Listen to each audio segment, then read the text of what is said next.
Assalamualaikum warahmatullahi wabarakatuh. Masih bersama Bukan Channel Horor. Apa kabar semua? Kita akan melanjutkan kisah dari Kang Acep ya, yang berjudul Dusun Angker. Kali ini kita akan membacakan bagian yang kelima. Disahkan pada cerita sebelumnya tentang para pencari yang menemukan sarungnya Sulman yang tergantung di sebuah pohon. Oke, kita lanjutkan ke bagian kelima.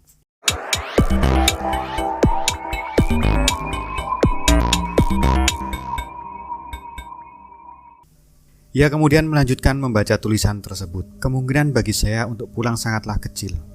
Mereka tidak pernah membiarkan saya kabur. Jika saya berusaha kabur, mereka selalu bisa menangkap saya dan membawa saya kembali ke dusun angker mereka. Bagi kalian yang membaca tulisan ini, tolonglah saya. Saya sudah putus asa. Saya tidak tahu bagaimana caranya untuk kabur. Tolonglah saya sebelum mereka menebas seperti yang mereka lakukan pada Mas Idam. Bam! Bagaikan tersambar petir di saat tiada hujan. Semua orang tersentak kaget saat tulisan tersebut menyebut nama salah satu orang yang mereka jadikan target pencarian. Oh Tuhan, ini benar-benar masalah besar. Arkim mengeluh frustasi. Bos kita telah tiada, Yud. Kita sepertinya akan kehilangan pekerjaan. Lanjutnya. Apalah daya Kim, saat itu rupanya menjadi hari terakhir kita bertemu dengannya. Pantas saja dia mengatakan hal-hal aneh, seolah dia akan pergi selamanya. Tukas Cayut seraya menunduk. Saya turut berduka cita Mas Arkim, Mas Cayut. Saya juga tidak menyangka akan menjadi begini. Rupanya saat itu juga menjadi pertemuan terakhir saya dengannya. Ternyata rasa penasaran justru membawanya pada kematiannya. Ucap Pak Tohar seraya menatap ke arah tulisan di sarung itu. Saya merasa kok ada yang aneh dengan tulisan itu loh. Kok bisa ya Sulman atau siapapun yang menulis sepanjang ini? Padahal kan logikanya orang yang sedang dalam bahaya, jangankan menulis panjang, menulis pendek saja belum tentu bisa. Biasanya orang yang sedang dalam bahaya itu cukup menulis singkat namun dapat dipahami. Dan oh iya, kayaknya ini bukan tulisan Sulman, kata Arhan yang lantas disambut tatapan bingung semua orang. Arhan benar, ini bukan tulisan Sulman. Ini terlalu rapi. Tulisan Sulman itu seperti ceker ayam. Beneran loh Pak. Pak Tohar belum pernah lihat kan tulisannya Sulman? Timpal Dani mendukung argumen Arhan. Pak Tohar tampak termangu. Iya juga ya. Kenapa saya tidak berpikir ke situ? Tugasnya seraya menepuk kening. Tapi meskipun itu bukan tulisan teman kalian, bisa saja itu tulisan yang lain yang turut menjadi korban penculikan warga dusun ini. Bisa saja ini tulisan Bu Lasri. Tapi ini bukan tulisan Bu Lasri. Saya hafal betul tulisan Bu Lasri. Tulisannya rapi, tapi sangat berbeda dengan tulisan ini, kata Arkim mendadak menarik kata-katanya. Apa mungkin ini tulisan gadis itu? Gumam Pak Tohar bingung. Masalahnya adalah kita tidak tahu apakah gadis itu benar-benar hilang di sini. Lagi pula sepanjang kita lewati jalur tengah hutan ini, kita tidak menemukan jejak mobil hardtop atau mobil off-road. Kebanyakan justru jejak truk, tukas Dani yang turut kebingungan. Ini sangat membingungkan. Lantas apa kita lanjutkan saja percariannya? Tanya Arhan. Kita tidak akan mundur barang selangkah karena Sulman masih di sana. Dia pasti sedang menunggu bantuan.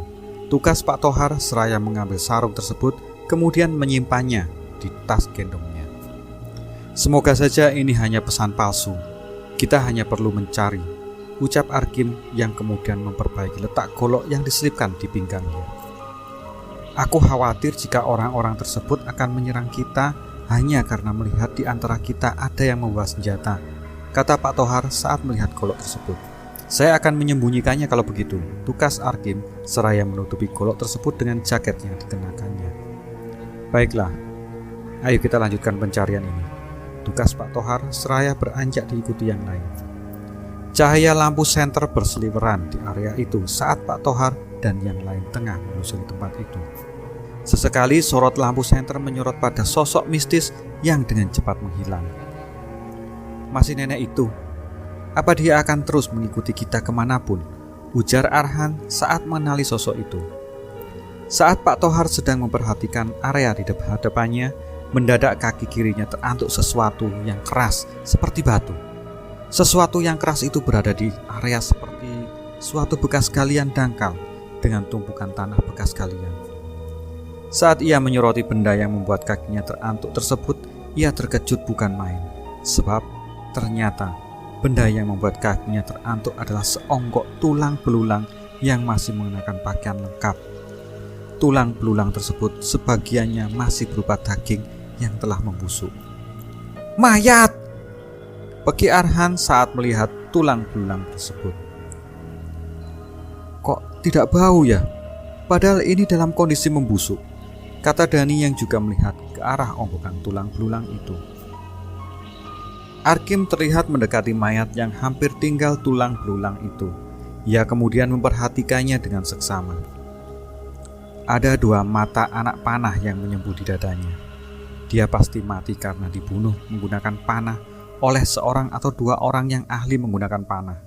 Kalian sempat melihat orang-orang itu kan? Meski gelap, di antara mereka terlihat ada yang membawa busur panah. Kesimpulannya, kita sedang dihadapkan pada sesuatu yang berbahaya. Mungkin orang-orang itu sangat berbahaya. Menunjukkan ciri-ciri sulman, tapi saya yakin mayat ini berjenis kelamin laki-laki, kata Dani. Ini juga bukan Pak Idam, apalagi Bu Lasri, tugas Arkim. Mungkin kita sebaiknya tinggalkan dia. Saya melihat di balik pohonan tinggi itu ada semacam rumah dari bambu, dan itu bukan hanya satu, ujar Pak Tohar seraya menyoroti sela-sela pepohonan tinggi di sebelah kiri areal di mana mayat itu berada. Semua orang menatap ke arah lokasi yang ditunjuk oleh Pak Tohar. Memang benar, di sana terlihat beberapa rumah berbilik bambu yang tampak lengang serta tanpa penerangan satupun. Tetapi rumah-rumah itu dikelilingi semacam pagar dengan bambu runcing. Kita tidak akan melewati pagar itu karena sangat beresiko.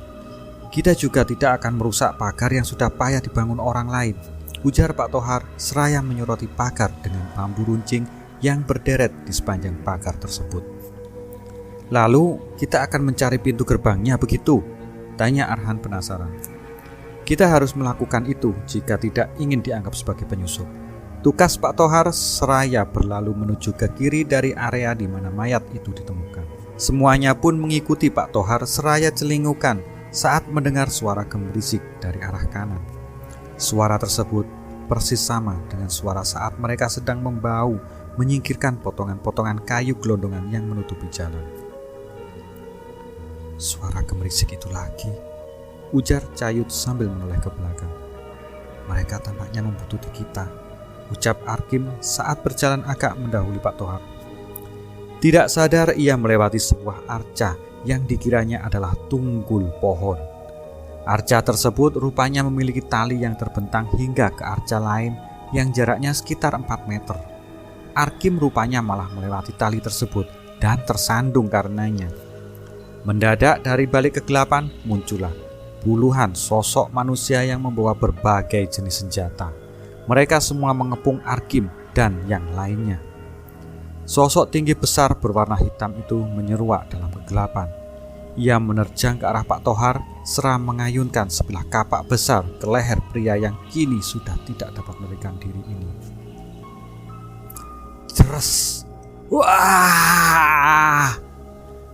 Air mengguyur tepat ke wajahnya, membangunkan dari ketidaksadarannya. Ia pun terbangun dengan nafas menggap-menggap. Setelah berhasil mengatur nafasnya, ia menoleh ke sebelah kiri, kemudian ke sebelah kanan. Ia pun tersadar jika dirinya sedang dalam posisi duduk saling membelakangi dengan Arhan dan kondisi kedua tangannya terikat menyatu dengan kedua tangan Arhan. Sementara itu ia juga melihat Dani dalam posisi duduk terikat bersama Cayut. sedangkan Arkim terlihat sendiri terikat pada sebatang kayu yang ditancapkan ke tanah. Waktu itu hari sudah mulai terang, artinya pagi telah datang. Lalu berapa lama ia dan kawan-kawan di tempat tersebut dalam kondisi terikat? Pak Tohar kemudian melihat beberapa orang laki-laki yang kebanyakan berusia di atas 60 tahun sedang berdiri mengelilinginya dan kawan-kawan sembari menatap dengan tatapan dingin. Masih penasaran dengan cerita Dusun Angker?